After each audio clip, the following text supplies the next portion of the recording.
Mesdames et messieurs, bonsoir et bienvenue dans votre journal de la semaine. Tout d'abord, le sujet du jour, c'est la mission régionale sur l'observation de l'eau qui présentait hier son premier diagnostic régional sur le sujet. Et puis nous reviendrons sur les principaux sujets de la semaine. Patrick Gimena, membre du comité de soutien d'Alain Réfalo, revient sur la confirmation de la sanction salariale infligée à l'instituteur columérin. Nous reviendrons sur les élections internes de l'UMP qui se sont tenues le week-end dernier. Et enfin, le chiffre de la semaine, 3,6 millions, c'est la population de Midi-Pyrénées en 2040 selon l'INSEE. Nous y reviendrons à la fin de ce journal. Et on commence tout de suite ce journal avec le sujet du jour. Et aujourd'hui, retour sur la mission régionale sur l'observation de l'eau qui présentait hier son premier diagnostic régional sur le sujet. Né d'une collaboration entre la région, l'État, l'Agence de l'eau Adour-Garonne, l'Office national de l'eau et des milieux, mais aussi l'Agence régionale pour l'environnement. Cette étude permet de faire un point local sur cette ressource naturelle. Les conclusions de ce diagnostic avec Thierry Suot, conseiller régional et président de la mission d'observation sur l'eau.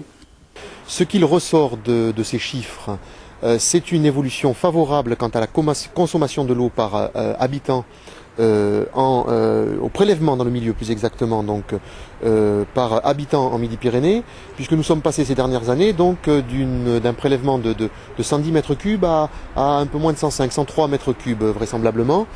Donc même si le prélèvement global, puisque la population augmente, reste le même, il y a un processus vertueux en Midi-Pyrénées. Deuxième élément que nous pouvons relever, c'est qu'il y a globalement une bonne qualité. Je crois que c'est moins de 92%, donc 92% des personnes n'ont pas une eau qui rencontre de problèmes par rapport aux nitrates.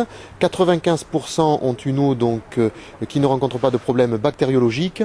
Donc on voit que nous buvons une eau de bonne qualité. Enfin, concernant les milieux, donc on ne décèle pas de traumatisme majeur. Voici quelques éléments. Mercredi dernier, l'inspection académique a confirmé la sanction salariale infligée à l'encontre d'Alain Réfalo. Pour rappel, cet instituteur columérin avait fait la une des médias suite à son refus de mettre en œuvre la réforme gouvernementale sur l'aide personnalisée aux élèves en difficulté. Patrick Gimena, membre du comité de soutien, réagit à cette annonce. Je ne sais pas si M. Baglan fait du zèle. Je subodore qu'il exécute des ordres qui viennent directement du ministère de l'Éducation nationale. Effectivement, la commission nationale a dit que la sanction à l'encontre de Alain Réfalo était complètement disproportionnée, qu'il fallait arriver simplement à un blâme, eu égard aussi à l'exemplarité du parcours d'Alain Réfalo, et surtout sur le fait que Alain Réfalo n'a pas déserté son poste. Il est resté avec les gamins, il a œuvré, il a travaillé dans sa classe avec les élèves qui étaient aussi en difficulté. En plus, épaulé par les parents d'élèves de sa classe.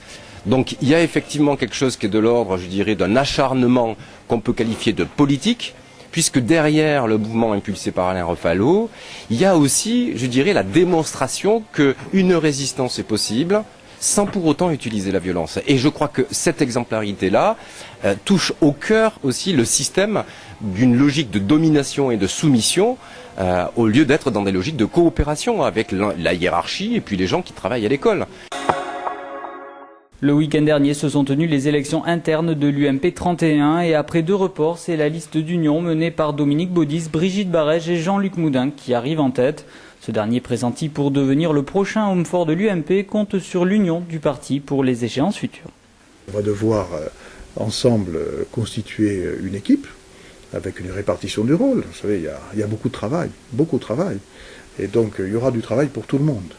Et ce que je souhaite, c'est que ce travail-là soit assumé en responsabilité par ceux qui ont été choisis aux élections internes dimanche dernier, et immédiatement nous tendrons la main à ceux qui, autour de Christine de Vérac, avaient une autre idée, une autre proposition qui n'a pas été retenue, et j'espère qu'ils seront nombreux à répondre à cet appel. Et si c'est comme ça, l'unité va se rétablir, elle va se reconstruire, nous allons être à nouveau en mouvement, au contact non plus de nos propres problèmes, de manière recroquevillée, mais on va être ouvert sur les gens, sur la vie politique toulousaine, de l'agglomération, de tout le département de la Haute-Garonne, et c'est comme ça qu'on va réenclencher la dynamique des succès futurs, j'en suis certain.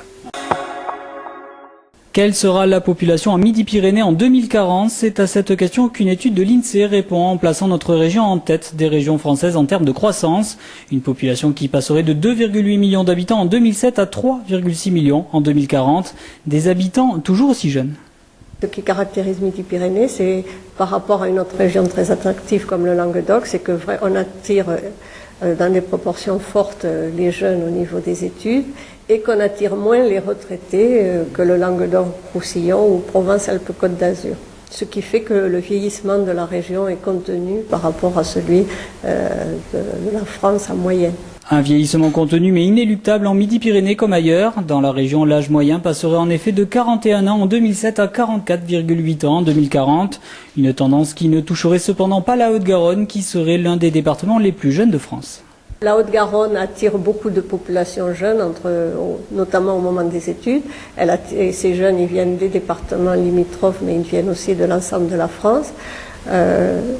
L'essentiel des migrations, des échanges migratoires pour Midi-Pyrénées proviennent des échanges avec l'Île-de-France, le Languedoc. Il y a un léger déficit de jeunes aux alentours de 24-25 ans. La plupart vont rechercher un premier emploi en région parisienne et reviennent ensuite dans la région un peu plus tard. Voilà, c'est la fin de ce journal. Merci à vous de l'avoir suivi. Dans quelques instants, on se retrouve pour l'invité du jour. Ce soir, c'est Maurice Dumont, membre des Restos du Cœur de Toulouse.